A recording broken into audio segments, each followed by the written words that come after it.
Fala galera do Ruralinos Cast, Taila aqui falando. Sejam bem-vindos a mais um episódio do nosso quadro ODS. Se você caiu aqui de paraquedas e não faz ideia do que eu tô falando, é que aqui no Ruralinos Cast nós estamos com um novo quadro, o quadro das ODS, onde a gente vai abordar os Objetivos de Desenvolvimento Sustentáveis da ONU. Aqui do ladinho, o nosso editor vai colocar a playlist com os outros episódios, então corre lá para assistir. No episódio de hoje, a gente vai tratar da ODS 4, de Educação de Qualidade. Os alunos da turma de Seminário de Extensão convidaram a Amanda, uma representante do CIEE, para trazer mais informações para vocês. Gente, isso aqui tá muito bom. E se você quer continuar recebendo os nossos episódios, se inscreve no nosso canal, ativa o sininho e nos segue nas nossas redes sociais. Agora, o mais importante, vem com o episódio. Olá, bom dia, boa tarde, boa noite a todos que nos assistem, independente do horário e do local. Eu me chamo João Vitor, ao meu lado está a Júlia. Oi, nós viemos falar sobre os Objetivos de Desenvolvimento Sustentável da ONU, mas de uma forma bem mais prática, com atores sociais que realmente fazem a diferença. Hoje vamos focar um pouquinho mais na ODS 4, que visa ampliar diretrizes na busca por uma educação de qualidade e igualitária. Falando em educação de qualidade para todo mundo, o Centro de Integração Empresa-Escola, mais conhecido como CIEE, busca traduzir esses valores na inserção e capacitação profissional de jovens em todo o Brasil. E trouxemos uma convidada muito especial para falar um pouquinho sobre o CIEE, que é uma instituição que desde a década de 60 vem transformando a vida de jovens para uma vida melhor através da educação. Muito boa tarde, Amanda. Muito obrigado por participar. Muito obrigado por receber a gente também. Para a gente dar início, você pode começar falando um pouquinho mais sobre você, se apresentando, né? E também falando um pouquinho mais do seu papel dentro da instituição.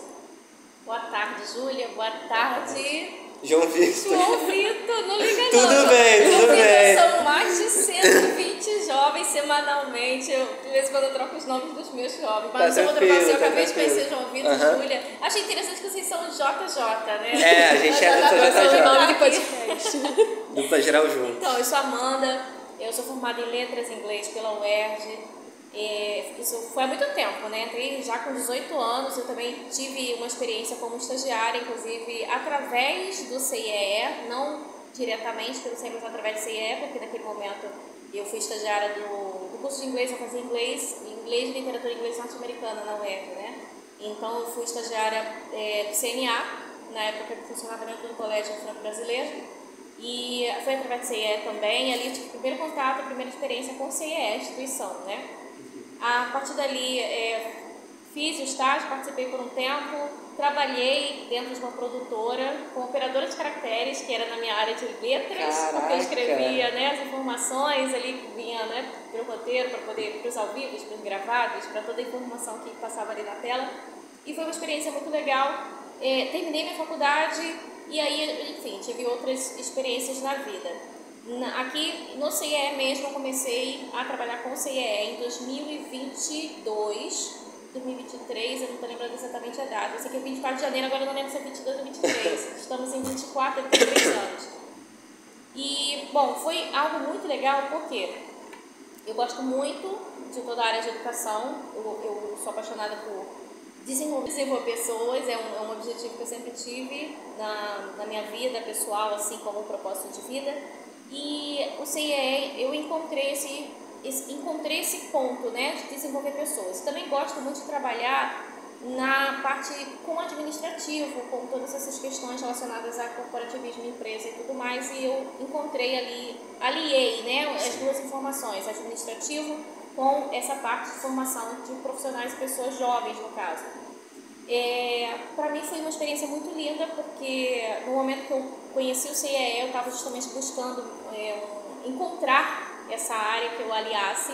Eu já tinha dado aulas de inglês, né? Já tinha trabalhado, eu trabalhei inclusive no último momento, eu decidi, vou trabalhar com criança, eu quero trabalhar com criança, trabalhei com criança, que é processo de linguagem, né? Inicial, é a primeira fase da linguagem, processo de aquisição de linguagem, desenvolvimento do bilinguismo também. Foi muito interessante, eu gostei demais, só que eu queria trabalhar com jovem. E eu estava naquele propósito de não, agora eu quero uma área de jovem, para trabalhar com jovem. Para trabalhar um pouquinho dessa parte de desenvolvimento e a neuropsicologia, que eu já estava dentro da pós, eu estava querendo observar mesmo essa parte. Isso que eu ia comentar, tem a ver, né, a aprendizagem com a neuropsicologia. A neuropsicologia, ela entrou porque justamente eu gosto de idiomas, eu gosto de linguagem, eu gosto de comunicação. Tudo isso, para mim, é um universo muito interessante. A comunicação é o que diferencia o ser humano dos animais, embora os animais desenvolvam comunicação. A comunicação humana a gente sabe, né, diferencial. E é na comunicação que a gente encontra a aprendizagem.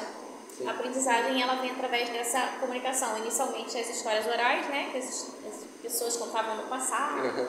Agora a gente tem tudo muito mais institucionalizado e agora entrou o digital. Sim. Um novo mundo também, que também me interessa bastante, eu gosto demais. E tudo isso aliado, assim, enfim, quando eu entro no CIEE, tá tudo se encaixando. E por isso que eu, naquele momento, entrei naquele momento, é paixão, vou largar o que eu estou fazendo exatamente dentro da área de idioma e vou embarcar nessa oportunidade. Dentro do CIEE eu tenho turmas que trabalham com comércio e varejo, e a gente trabalha matérias de marketing, temas específicos de marketing, né? Aí já é para inserção, a empresa já tem essa demanda e vocês trabalham para a empresa já específica, né? As turmas têm várias empresas, são múltiplas empresas dentro de cada turma, mas aí cada capacitação ela é desenhada para atender a formação do CBO.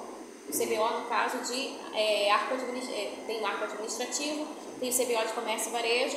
Aí o jovem que ele é formado no CBO de comércio e varejo, ele tem algumas habilidades ali dentro, né? Algumas possibilidades de trabalho, de funções, então ele precisa ter uma formação técnica que atenda aquilo. É mais para a área em si, então. É para a área. Para ter um leque da...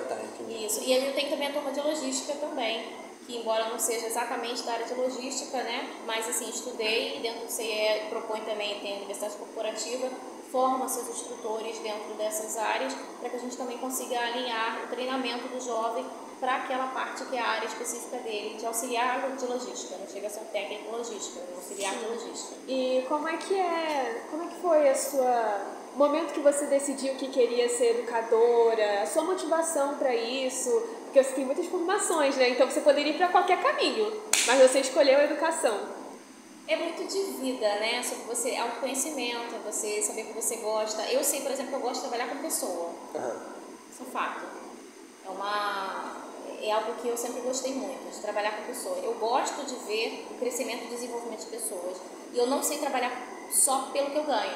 Eu preciso trabalhar por um propósito. Eu preciso trabalhar por alguma coisa que me motiva. Eu preciso levantar de manhã e saber que eu vou fazer alguma coisa que vai tocar alguém. Sim.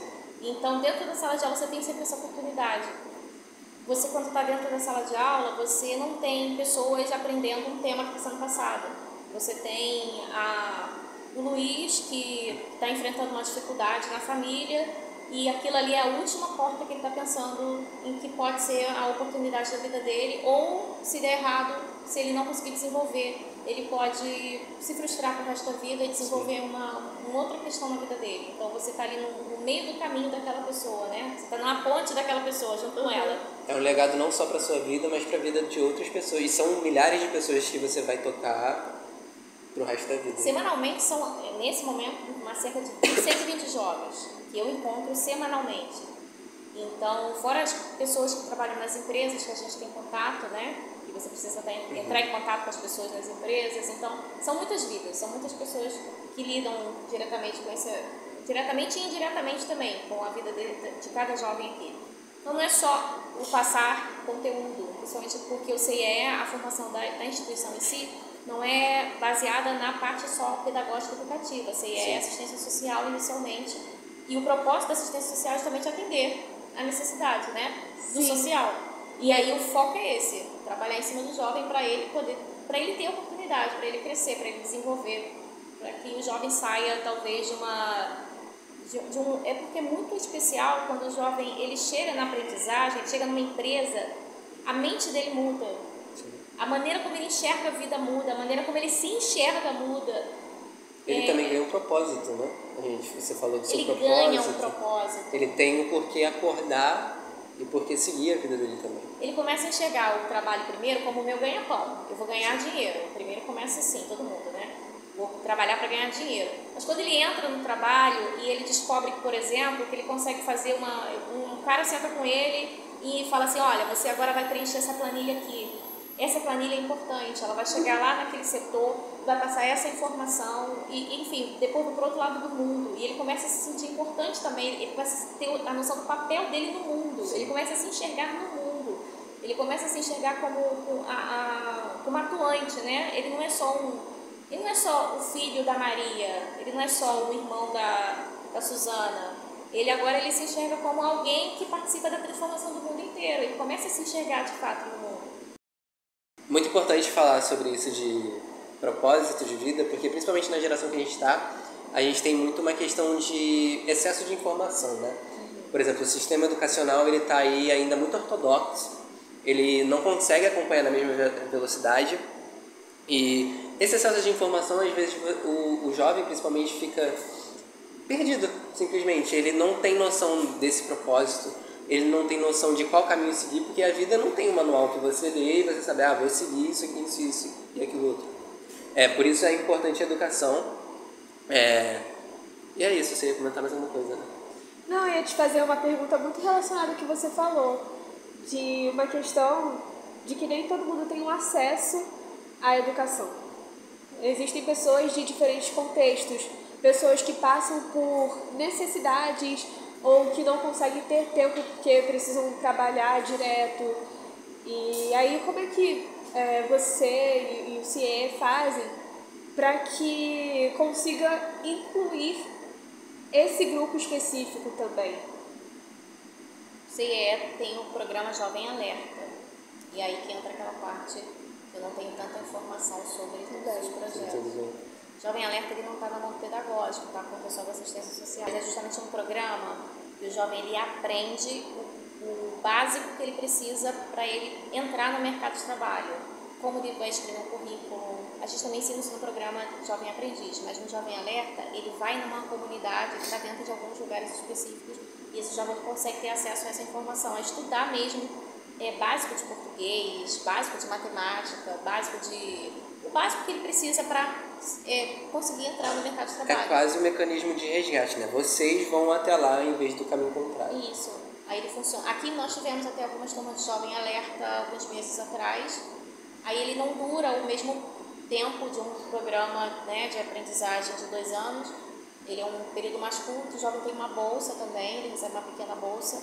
E ele ali estuda e tem a oportunidade de entrar, assim, de visualizar como é o mercado de trabalho, que para ele é uma coisa ainda muito distante, né? Sim. Você falou da questão da formação, de muitos jovens não têm acesso a uma boa formação de qualidade que dá a ele esse direcionamento do que eu quero ser, o que eu vou fazer como profissional.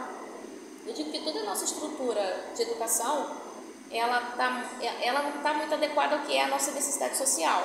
Sim. Porque você estuda e a pessoa fala assim, eu estudei matemática, mas para quê? Não enxerga a prática de cada coisa que usa, né? E não é sobre quem ele quer ser, mas é sobre o que a sociedade dele precisa. A comunidade dele precisa de quê? Precisa de um médico? Então, ele não consegue se enxergar naquele papel da necessidade dele. Ele não consegue se enxergar no papel, de repente, do cara que vai fazer a obra que vai mudar o bairro dele. Ele não consegue enxergar essas necessidades no social dele. Ele não enxerga as conexões também, né, entre a educação com a parte profissional. Exato. E aí é que a gente entra, dando a ele essa oportunidade dele se enxergar no papel de alguém que atua, de alguém que é um agente. Ele não é só alguém que vou trabalhar para ganhar um dinheiro para pagar as contas da minha casa. Não é sobre só a sua casa, é sobre você ser alguém que atua dentro da sua comunidade, no seu meio. Exatamente, eu acho que está muito ligada à lacuna educacional que a gente tem atualmente no país e até em outros países, porque o sistema ele enxerga muito mais aquela pessoa que tira notas boas e que faz tudo certinho, faz o dever de casa, mas às vezes existem outros tipos de inteligência, de talentos que não são enxergados. E aí você também ele pode ter um papel assim de enxergar, por exemplo, aquela pessoa que tem uma inteligência para música, para outros tipos de coisas que o sistema não vê. E é isso, a gente falou um pouquinho antes, né, sobre como o sistema educacional ele não avançou junto com a tecnologia, mas isso está ligado principalmente ao sistema não ter evoluído junto com as necessidades da sociedade. Isso não vem de agora porque a tecnologia trouxe mais demandas. Isso já vem desde antes.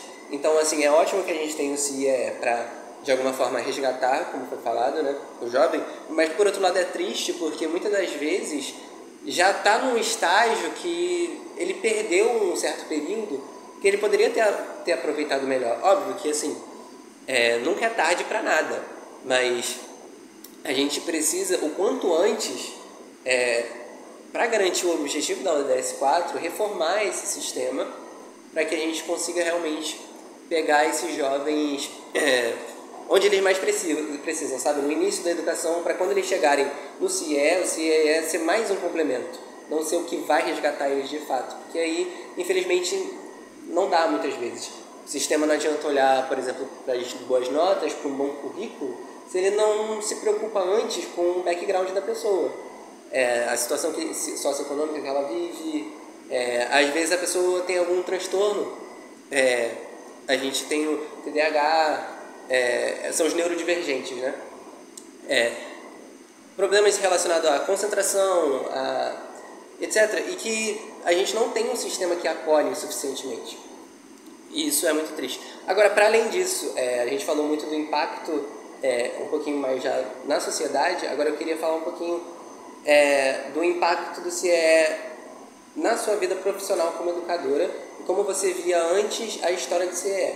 Se você já conhecia, você falou que estagiou aqui, passou por programas de estágio, né? Mas antes disso até, você já sabia mais ou menos como funcionava, como era? Fala um pouquinho pra gente. Na época do programa de estágio, isso já faz muito tempo, foi em 2007, né? Nem tanto tempo. Estágio o CIE era só um instrumento para a empresa.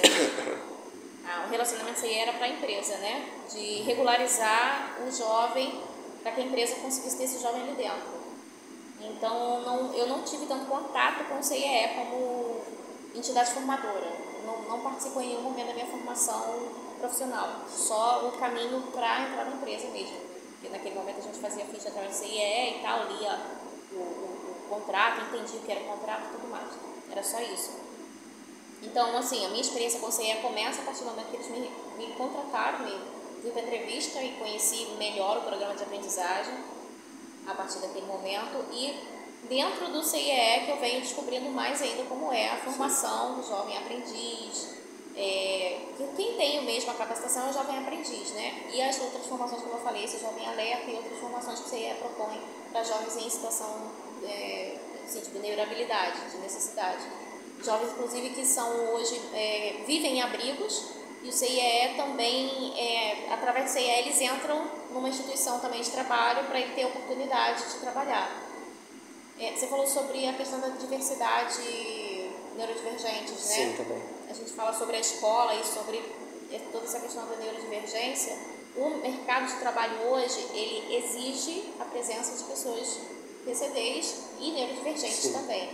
As empresas precisam contratar, só que as empresas não encontram as pessoas, elas não conseguem encontrar. Isso aí tem um programa, hoje bem mais estruturado, com o objetivo mesmo de adequar a pessoa PCD para ela entrar nas vagas que hoje estão ociosas dentro do mercado para PCD. E isso tem sido um grande espaço que o CIE encontrou para poder ajudar todas as pessoas PCD e não só jovens. Porque o jovem aprendiz ele não tem idade limite para ser jovem Sim. aprendiz quando ele é PCD, quando ele tem alguma deficiência, né? Um portador de deficiência, uma pessoa deficiente. Então, esse jovem e a pessoa PC que está nessa situação de PCD, ela tem a oportunidade, através do CIE, também de encontrar vagas de emprego nas empresas. Sim. As empresas precisam de um profissional, lembrando, né? A empresa ela vai contratar um profissional e que esse profissional vai atender a necessidade também ali do setor para participar, para trabalhar. Então, se é difícil encontrar um profissional especializado para aquela área, naquela empresa, imagine encontrar um profissional PCD que tenha alguma formação ou habilidades ou competências para trabalhar especificamente naquela área. Quando eu falo em habilidade e competência, a gente fala em questão de ambiente de trabalho, né? Quando você vai contratar uma pessoa, você precisa olhar quais são as habilidades e competências que aquela pessoa tem desenvolvidas e que ela tem possibilidade de desenvolver, se não for o caso. Até porque isso entra ainda mais quando a pessoa é PCD, ela é ainda mais negada ao acesso, às vezes, a esse tipo de educação, que é defasado desde lá do início e não tem essa inserção profissional, né? A gente, por exemplo, quando a gente está procurando estágio, nós como jovens no curso superior, a gente vê bastante vaga, por exemplo, destinada para a pessoa PCD. Só que é importante essa sua experiência de como você vê, porque a gente não sabe como está esse mercado, sabe? A gente realmente vê, não vou dizer sempre, mas de vez em quando sempre aparece uma vaga específica para PCD, mas a gente não sabe como tá. Porque a educação é realmente, a gente acompanha na escola, que às vezes não tem um profissional na sala de aula para aquela pessoa, sabe? Então é complicado mesmo. Pois é. Hoje na escola a gente tem a exigência do mediador, que ele atua já dentro da sala de aula. São poucas escolas que conseguem ter mediadores para todas as salas. Nem sempre o professor tem um auxiliar que ele precisa também. Às vezes nem tem formação para isso também, às vezes é uma pessoa que foi contratada para aquilo, mas não tem a competência específica, a formação técnica específica para aquilo. Óbvio que ela exerce o trabalho dela dentro das limitações dela, mas também tem um mercado a crescer aí, porque dos dois lados, né?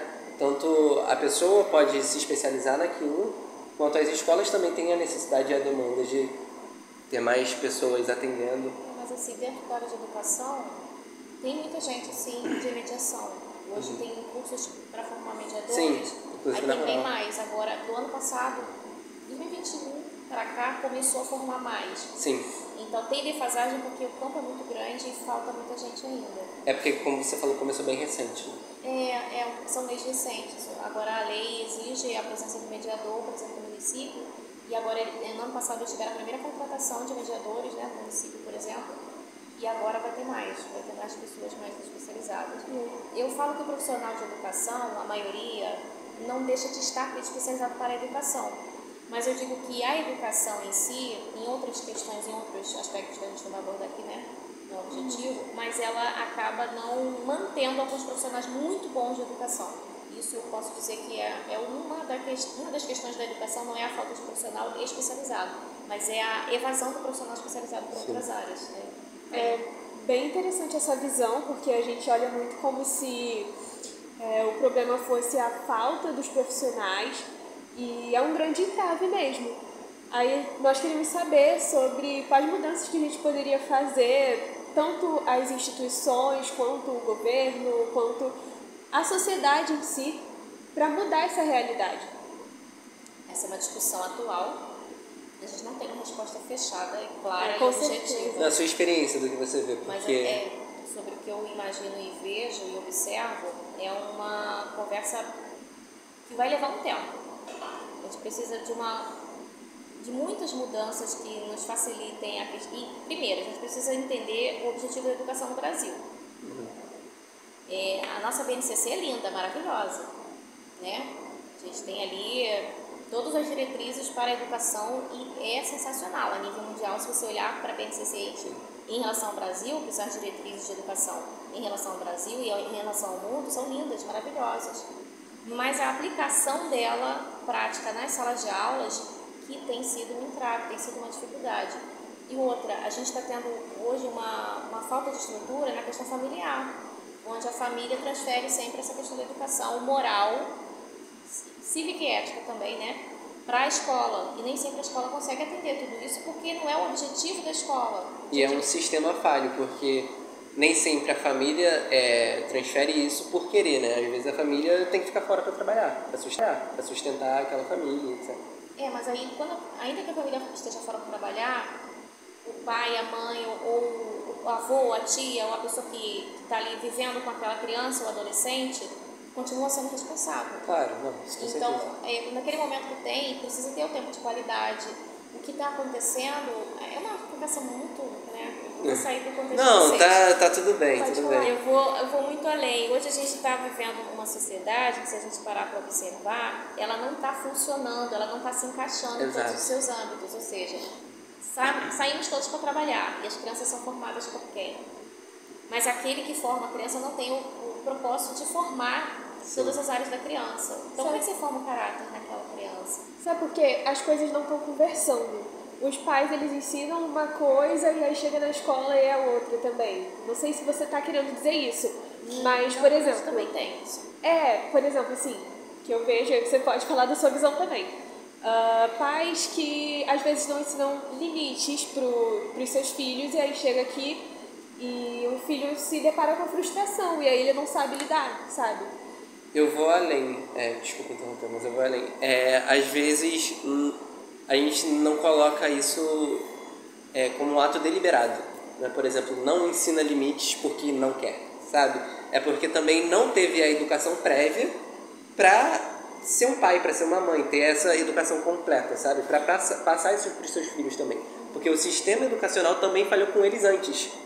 Então eles, involuntariamente, se eles não tiverem essa conscientização, se eles também não buscarem isso, porque, querendo ou não, é uma responsabilidade deles, entender primeiramente essa conscientização, e chegar porque assim, se eles não conseguem exercer essas funções porque a eles também foi de certa forma negada, que não teve educação adequada, muitas das vezes teve que trabalhar muito cedo, então não viveu uma infância, adolescência de forma que funcional, e etc. Involuntariamente essas responsabilidades vão se transferir para o sistema educacional, porque às vezes o filho, eu estudei em escola integral também, o filho passa mais na escola do que com os pais. Assim como os pais passam mais tempo com os chefes do que com os filhos. Então é uma questão que abrange a parte administrativa do país. O sistema ele não funciona, como você falou, da evasão para outras áreas. O professor não é bem pago para ter todas essas responsabilidades. O sistema educacional não consegue formar pessoas que formem outras pessoas, cidadãos, né? Que consiga formar outros cidadãos como pais e filhos, sabe? E tem toda a questão socioeconômica também, que não dá às vezes para você correr atrás do que te foi negado, porque você agora está basicamente trabalhando para sobreviver, você não vive essa grande realidade do país. Então, a gente fugiu um pouco, mas eu acho que tudo isso encaixa na educação. Eu entendo e gosto muito dessa conversa, só que é um assunto tão complexo, que envolve tantas áreas, é multidisciplinar. Sim. Então a gente talvez não consiga, eu não sei se eu consigo, eu vou me expressar como Amanda, e com todos os valores só da Amanda, porque vai um pouco além do que é só a parte teórica e que a gente trabalha e estuda, sabe? Hoje, em 2025, eu tenho a certeza que a gente está passando por uma remodelação, uma reestruturação a nível assim, mundial em questão de sociedade. A gente sabe que estamos vivendo um período de crise moral também. São filósofos que falam isso, né? Não sou eu que estou dizendo. Tem até um filósofo coreano, ele até Coreia, agora virou moda, inclusive, né? Até um filósofo coreano. E ele fala, eu esqueci o nome dele, porque o nome dele é coreano, né, gente? Eu não sei o nome do coreano. Em inglês e espanhol ainda vai, mas no coreano eu estou tentando ainda. Os asiáticos, assim, eu estou aprendendo. Agora, realmente, não consigo conversar tanto sobre isso com segurança, porque vou falar do que eu penso e o que eu penso, o que tu pensa, por que você está pensando assim, hoje em dia a gente está nesse nível, né? Então, Mas o importante é que a gente chega sempre no mesmo ponto, que é a gente precisa evoluir como sociedade, como tudo. E você falou de remodelação, eu queria falar um pouquinho sobre tecnologia, acho que a gente já comentou um pouquinho antes. Eu queria saber como o CIE se implementa essa nova tecnologia. Porque dessa década para cá a gente teve muitas inovações. A inteligência artificial é a que mais se destaca, provavelmente. Então eu gostaria de saber do CIE como vocês implementam, se adaptam a essas tecnologias, se vocês também utilizam de novas metodologias, justamente para atender as demandas dos jovens, né? Tem várias áreas. Por exemplo, CIE com empresa hoje tem um sistema para facilitar a contratação dos jovens. Você entra no portal e o portal agora está intuitivo, eles instalaram agora, não sei como é que funciona, né? Falei instalaram, mas eu não sou da área, então não sei como é que é o negócio. Galera, eu sei que assim, você coloca teu perfil lá, preenche todos aqueles dados lá e a empresa coloca lá as palavras-chave que ela pretende, que ela quer encontrar e ela consegue ter uns candidatos possíveis, sabe? Então isso é algo novo. E o CIE que faz com a empresa, direto? Tem através da empresa, direto com a empresa. Com o jovem, o portal também funciona para o jovem, oferecendo vagas. Não sei te dizer como é que está esse sistema funcionando claramente, tá? Mas eu sei que tem essa função de trabalhar em função do jovem para oferecer a vaga daquilo que ele pretende. Deixar mais perto, né? Filtrar melhor. Hoje filtra um pouco mais delicado, né? Mais direto. Dentro da capacitação, da sala de capacitação, eu enfrento o desafio da IA. Sim. Eu, como instrutora, tenho jovem ali o tempo inteiro acessando a IA. De vez em quando, até hoje mesmo, por exemplo, na atividade que a gente teve era para que eles trouxessem definição de competências. Sim. Mas essa definição de competência é algo que era para eles conversarem e definirem entre eles. Debater na sala, né? E aí eles me trouxeram o texto da IA perfeito. E aí eles liam e os outros jovens não entendiam sobre o que eles estavam falando. Porque o texto da IA, ele é profundo, técnico e é... às vezes desnecessariamente formal, exageradamente formal. Ele quer te fornecer o máximo de informação. Às vezes nem faz muito sentido, mas ele tá ali fornecendo informação. Exato, às vezes nem tem sentido. Exatamente. E numa turma anterior, eu tive jovens que fizeram a mesma atividade, só que de uma maneira mais intuitiva, sobre o que eles realmente sabiam. E todo mundo entendeu o que eles falaram. Sim. Então, é que nem quando você quer falar muito rebuscado e você acaba não se fazendo entender, é o uso da IA no lugar errado. Você usando a IA para trazer informações quando você pode pensar e trazer informação. Sim. O uso da IA é para otimizar processos e trabalhos extensos e que exigem ali otimização de tempo, né, de atividade e tal.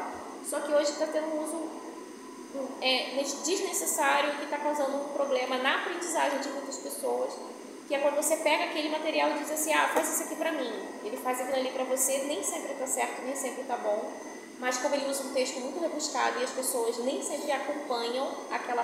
Às vezes a pessoa não consegue interpretar um texto, como é que ela pede para a IA fazer um texto rebuscado para você e ela não consegue avaliar se o texto está adequado. Eu já peguei textos da IA, inclusive feitos, gente, com um sentido horroroso. Só faz o copia e cola, né? Não tem filtro. Noção semântica. Eu fiz uma atividade e de vez em quando eu uso a ferramenta também para mim otimizar, porque a gente aqui, né, tem que estar... atualizado. Atualizado e otimizando o tempo. E a gente está falando muito sobre a IA como uma ferramenta tanto de ajuda quanto que também atrapalha. E existem outras ferramentas, outras metodologias que podemos fazer para que as pessoas nos entendam, com uma linguagem um pouco mais informal às vezes, ou mais brincalhona, depende do seu estilo também. Mas é sempre usando a inovação e entendendo o público, né? E aí eu acho que, por exemplo, os jovens, eles gostam de coisas não tão teóricas, mas também na prática, porque eles conseguem entender de uma forma muito mais funcional. E aí eu queria saber como é que o CIE faz para que esses jovens aprendam também na prática, além da teoria. Dentro da capacitação, o jovem, quando a gente traz o jovem para a capacitação, a gente está trabalhando muita parte comportamental social. Sim. Então, a tecnologia, ela é um acessório à parte. De vez em quando a gente leva ele para o laboratório de informática, que a gente tem aqui também, no espaço que a gente utiliza. E lá no laboratório de informática a gente propõe algumas atividades, por exemplo, fazer uma planilha e desenvolver uma planilha com objetivo tal. Ali ele está desenvolvendo habilidade dentro do que é um arquivo ou um documento específico que ele precisa trabalhar.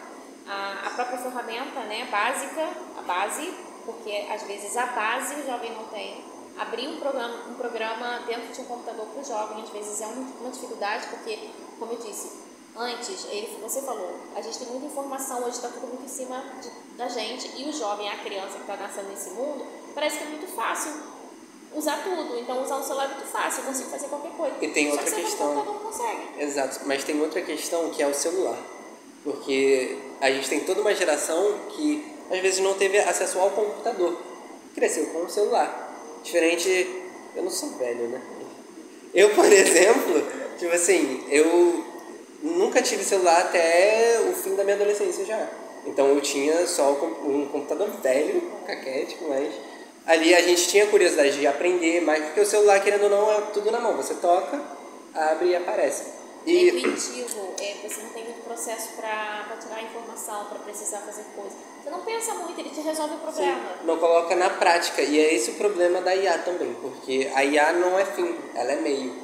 E a gente tem essa questão de que eles querem, não só os jovens, né, mas eu vejo muito adulto querendo resolver também de uma vez, achando que a IA vai acabar com o emprego de não sei o que lá. Sendo que não é... vai mudar, porque precisa de uma integração, os dois precisam se adaptar. Mas assim, é meio, não é fim, então a gente não pode chegar e esperar todos os resultados da IA. A gente, por exemplo, que está na universidade, a gente não pode fazer um TCC da IA.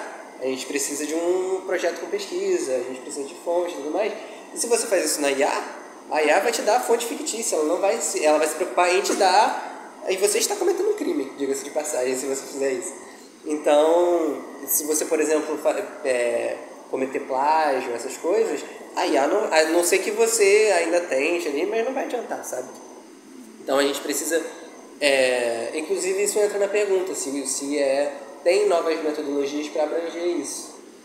Então, nas últimas reuniões que nós tivemos na parte pedagógica, a discussão que a gente tem é trazer o uso das ferramentas que os jovens já trazem nos celulares para algumas atividades. Por exemplo, a gente faz gamificação dentro de algumas propostas, trazem a gamificação. A gente propõe o jogo, né, que aí usa o celular para fazer esse jogo digital ali, respondendo perguntas e tal. O Kahoot, talvez. O Kahoot é o principal, né? É o mais famoso. Tem o Twitter, tem um outro que eu esqueci o nome. Tem algumas ferramentas que a gente usa da internet, inclusive com o jovem. Mas eu particularmente... Ixi, bati aqui. Não tem problema. Mas eu particularmente, eu tenho tentado tirar um pouco do uso do aparelho celular da sala de capacitação. Por quê? É para o jovem não aprender? O jovem vai aprender tecnologia, ele aprende porque ele tem aquela oficina específica que vai falar sobre aquilo, a gente vai trabalhar aquilo. Okay? Ainda não tem uma oficina específica falando sobre IA e tudo mais, tem oficinas de programação, fala dos sistemas, o sistema que ele utiliza na área dele, cada área tem o seu sistema, fala um pouquinho disso. Mas o que acontece em outras oficinas é que o jovem ele acaba perdendo a oportunidade de aprender outras capacidades porque só tem o aparelho, o celular e fica ali o tempo todo. Acha que vai resolver tudo, né? E resolve, de fato resolve. Eu preciso de uma apresentação, a gente vai falar sobre a ODS. Ele pega ali o celular, ele puxa o texto, ele joga numa apresentação, ele chega aqui, lê a apresentação e ele apresentou. Mas não é isso não é aprendizagem, não é sobre isso. É sobre a gente sentar e conversar. Mas olha só, a ODS fala isso, o que você acha? Você acha que isso resolve? Debater, né? É o que a gente está fazendo aqui, a gente tentar chegar em algo, a gente pode não chegar numa solução, mas a gente está debatendo os problemas, a gente está debatendo novas metodologias, então isso tudo é importante. E é o que não acontece às vezes dentro do grupo que a gente propõe numa atividade. Às vezes aquele jovem, ele tá, de fato, está cansado do trabalho, né? Um dia que ele já está meio assim, né? Todo mundo fica cansado, né? A gente do trabalho. Mas assim, é preciso ter um comprometimento com o que está construindo. Estou construindo aprendizagem, estou aprendendo, então eu preciso sentar e conversar sobre o assunto. Gente, vamos lá, conversar sobre o assunto é esse. O que você acha? Começa assim, né? Cada um vai falar um pouquinho. As respostas da IA são muito prontas e aí não desenvolve o pensamento crítico da pessoa. Exatamente. Isso vai chegar, por exemplo, no mercado de trabalho, uma entrevista de emprego. No seu currículo você pode botar o que quiser. Agora, como você vai comprovar isso, sabe? Por mais que... Agora ainda está muito recente, mas futuramente vai ser preciso uma especialização em IA. Tipo assim, eu acho que as empresas vão cobrar mais. Você sabe mexer com IA? Já estão cobrando. Principalmente na questão de análise de dados também. Tudo mais. Mas você precisa ter a sua mente ali ativa para não só ir passando tudo que a IA vai fazer. Você tem que dominar a IA. E filtrar também todas e não as a IA te informações. dominar. Exato, exatamente. Uma coisa interessante, que agora há pouco tempo saiu um aplicativo, eu não sei o nome, da Google, eles anunciaram, que faz a tradução simultânea Você participa de uma reunião ao vivo e eles fazem a tradução simultânea, tradução mesmo. Caramba, isso eu não vi. Agora tá em alta, mostrando isso na internet. Um vídeo onde duas mulheres conversam e... tipo o Meet. Sim. O Meet mostra a dublagem da outra pessoa. E tem a tradução ao vivo, né? É a tradução imediata, é tipo uma dublagem mesmo. E a pessoa fala, não preciso mais aprender inglês. Não é bem assim. Não é bem assim. Exato. Se você vai para uma reunião onde tem uma galera falando inglês, você não vai ter como você usar aquilo. Você está tendo uma ótima experiência à distância na empresa, mas você vai ter uma reunião presencial ou vai ter um momento de conversa, networking, como é que você vai lidar com aquilo? Exato. Então não é sobre a gente mudar totalmente e assumir só o uso da tecnologia para tudo. Inclusive escolas nos Países Baixos, ali, eu não lembro se é Noruega, Finlândia, uma dessas escolas que tem uma educação de alto nível, eles adotaram tablets nas salas de aula. Sim, eu vi sobre Eles isso. usavam, e agora eles estão retirando o tablet, porque foi comprovado que quando a criança e o jovem utiliza esses mecanismos de tecnologia, o cérebro aprende de uma maneira diferente e não absorve também a informação. E essa adaptação está chegando aos poucos, mas está aqui no Brasil. A gente teve a recém-retirada dos celulares, não pode mais entrar, não pode, se eu não me engano, no ensino fundamental não pode nem levar para a escola E no ensino médio eu acho que tem alguma permissão ali, mas eu não vou saber falar o certo. Eu sei que tem a lei que agora proíbe o uso de celulares na sala de aula. Sim, eu acho que no ensino médio não pode usar dentro da sala de aula. Não, só ia dizer que eu acho que essa lei já existia e agora ela só foi mais amplamente divulgada, ou agora, tipo assim... Ela entrou em vigor, no caso. Exatamente. Ela já tipo estava assim, sendo discutida. Eu acho que ela era pra sala de aula no momento da aula, e aí depois ela se tornou até pro recreio, alguma coisa desse tipo. Porque na época que eu ainda estava no ensino médio, eu me formei no ensino médio em 2022, você já via espalhado em sala de aula, ó. Por determinação tal, aconselhável e tal. Existia, assim, normativas internas escolares, né? Exato, mas Isso, não era uma lei em vigor. Agora é uma lei que entrou em vigor, se não me engano, esse ano mesmo. Foi esse ano. Exato. E sobre a Google está muito avançada nisso aí, porque recentemente a gente teve um aumento muito grande de vídeo de IA. Vídeo com a questão bíblica, não sei se vocês viram. A questão de quê? Questão bíblica, você pega pessoas históricas, assim, que tá na Bíblia. Exato. Tem também a Marisa Maiô. Marisa Maiô é muito importante. Marisa Maiô é quem? Depois você pesquisa. É um programa só de inteligência artificial. E é muito real. É muito real. O Fantástico passou esses dias uma reportagem só de inteligência artificial, citando tudo isso que viralizou, né? Isso tudo é com uma ferramenta que a Google lançou recentemente. Então, assim, já disponibilizou há pouco tempo e teve uma abrangência.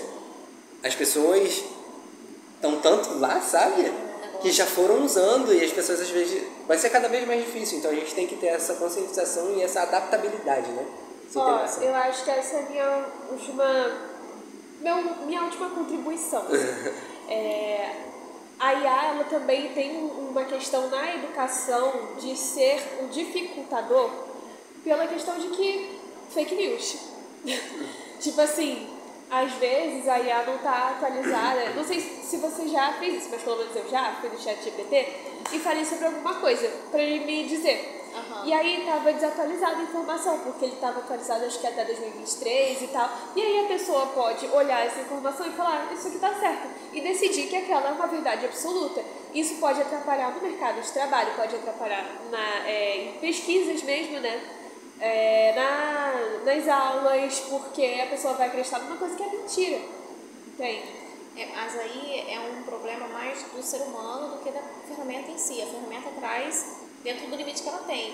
Sim. E aí, como ser humano que usa essa ferramenta, educado para usar essa ferramenta, ele precisa saber identificar. Será que essa informação aqui, qual é a fonte? De quando ela vem? Como é que eu posso validar essa informação atualmente? Eu preciso dessa informação para quê especificamente? Eu preciso dessa informação para fazer um trabalho sobre esse assunto e eu posso dizer a fonte. A fonte é essa. Fiz uma pesquisa através da IA. Você pode e deve falar a fonte, né? Fiz uma pesquisa através da IA, ela me apresentou esse resultado. Mas eu também fiz uma pesquisa dessa forma e tive esse outro resultado. Então é sobre a pessoa saber validar mesmo esse pensamento crítico. De ela criticar, inclusive a resposta que ela recebe. É um grande problema atual, que a gente não está tendo muito pensamento crítico. Entendeu? Que isso precisa ser muito reforçado dentro das salas de aula. E isso tem, óbvio, muito a ver com a educação, tem muito a ver também com o que a gente falou do problema estrutural do país. Por exemplo, você comentou na Suécia, Países Baixos. Países nórdicos também, que para eles chegarem a essa conclusão, por exemplo, não ter a leitura do livro pela biblioteca do tablet, e sim físico, eles investiram em pesquisa para fazer isso. Eles chegaram a conclusões através de métodos científicos. E no Brasil, o que a gente tem em relação a isso? Óbvio que a gente tem, mas a gente não tem o investimento necessário, o que a gente realmente precisa para acompanhar esses avanços, sabe? A gente está sempre atrás. Por exemplo, a lei que a gente comentou que entrou em vigor, quantas pesquisas já não existem no Brasil e no mundo todo sobre o impacto na educação dos celulares? Isso desde antes da pandemia. Já se ouve falar disso. Mas o Brasil, em 2025, já que essa lei foi entrar em vigor. Então eu acho que a gente está muito atrasado, porque eu acho que também a gente é muito passivo nisso. A gente tem esse problema estrutural de que a gente não produz educação com o investimento que a gente deveria. É um problema administrativo, estrutural. A gente não tem essa cultura, digamos assim, de realmente ver a educação como a base. Porque a gente pode falar de educação como base, as pessoas vão pensar, isso é fundamental, vou me ensinar português, matemática. Não é bem assim. Você pode investir na educação em todos os níveis e isso vai te trazer retorno. É sobre a responsabilidade que o brasileiro assume. E eu vou dizer um pouquinho que tem um problema identitário nosso também quando a gente se assume atrasado. O Brasil não é atrasado em muita coisa, nós somos avançados em muita coisa que funciona no mundo. Só que o que acontece? Lá, por exemplo, lá na Rural, o setor de pedagogia tem as pesquisas desenvolvidas e os trabalhos que os próprios alunos, quando concluem o curso, fazem suas pesquisas e desenvolvem. Mas quem é que para ler o material que aquele pessoal produziu?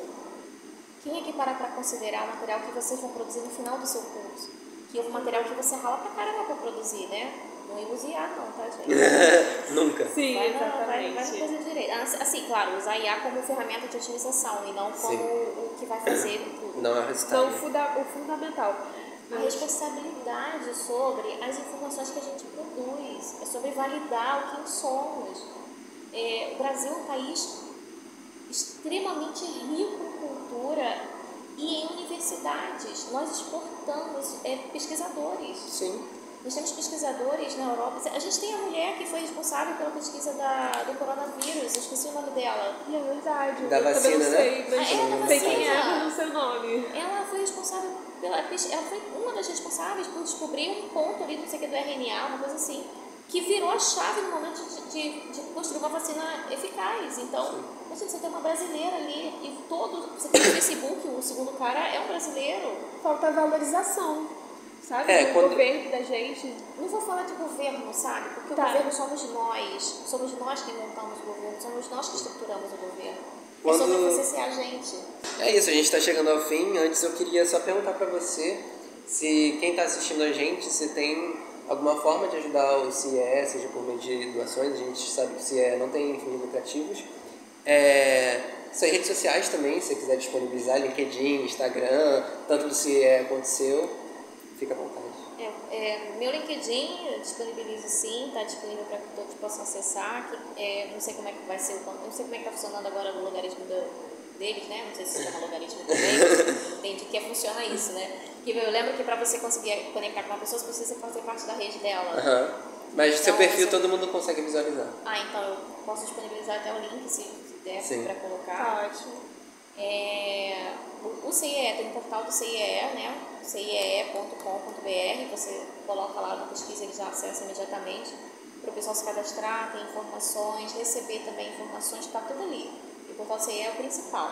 Tem o WhatsApp do CIE também para informações, eu vou deixar o número com vocês, para vocês colocarem Sim. de repente assim, né? Não, a gente vai Eu só... sou operadora de GC, então... Na edição a gente vai disponibilizar na tela, link que a gente puder, na descrição também do vídeo. Isso, que deixar ali escrito para o pessoal poder acessar, tiver o link para o pessoal poder Aham. também. Vou pegar o WhatsApp direitinho para passar para vocês. E vou com todos os canais que a gente tiver, eu vou disponibilizar também para que todo mundo possa acessar. Poder se inscrever para tentar estágio. Olha, eu tive jovem aprendiz que trabalha na área de estágio, inclusive, né, contratando. E ela falava o seguinte, muitas empresas não conseguem atender, ou seja, tem a vaga, quer encontrar o jovem, mas não consegue encontrar o jovem para aquela área. Então, a gente precisa mesmo de jovens que se inscrevam, que participem, que estejam cadastrados corretamente no portal, ou seja, não é só botar o nome, só o curso, tem que preencher tudo mesmo, para que as empresas consigam acessar, porque hoje as empresas estão buscando nesse sistema que eu falei. Coloca as palavras-chave e aí vão aparecendo os perfis, né, que estão disponíveis para que a empresa possa chamar para as entrevistas. Mas é importante que preencha o cadastro, se não preencher o cadastro não consegue ser acessado. Então é isso. Você tem uma última mensagem? Acho que ela já tinha falado. Já? Assim, a minha mensagem é essa, que eu acredito muito no Brasil. Eu tive uma pouca experiência vivendo em alguns países da América do Sul, assim, e na América Central, um propósito altruísta, não tinha nada a ver com um trabalho específico. E eu Não conheci era um pouquinho- pedagogia, no caso. Não era pedagógico, não. E eu conheci pessoas, eu lidei com pessoas, o nosso trabalho era com pessoas, e eu aprendi muito sobre a nossa cultura. E eu acredito que nós precisamos valorizar de verdade o brasileiro no que ele é, quem ele é. Parar de importar ideias de fora e A começar gente- a desenvolver as nossas próprias. A gente tem capacidade para isso. O que?